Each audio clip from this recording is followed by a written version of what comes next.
નશામુક્ત ભારતના સંકલ્પને સાર્થક કરવા માટે કેન્દ્રીય ગૃહ અને સહકારિતા મંત્રી અમિત શાહે નવી દિલ્હીના વિજ્ઞાન ભવનમાં નાર્કો કોર્ડિનેશન સેન્ટર એટલે કે નાર્કોડની 10મી શીર્ષ સ્તરીય બેઠકની અધ્યક્ષતા કરી હતી।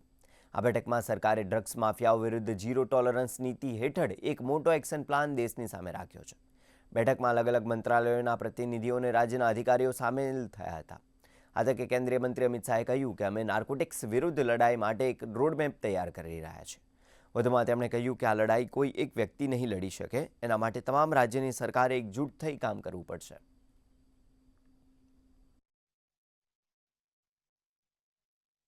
समस्या का स्वभाव जाने बगैर इसके लिए बनाए गए उपाय हमेशा कारगर नहीं होते हैं और इस प्रकार की कठिन समस्या का समाधान अगर हम चाहते हैं तो उसके स्वभाव को हमने जानना पड़ेगा।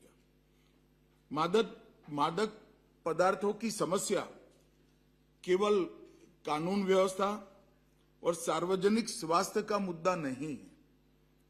यह देश की आंतरिक सुरक्षा, सामाजिक स्थिरता, आर्थिक हितों की रक्षा और हमारी युवा पीढ़ी के माध्यम से देश के भविष्य के साथ जुड़ी हुई समस्या है।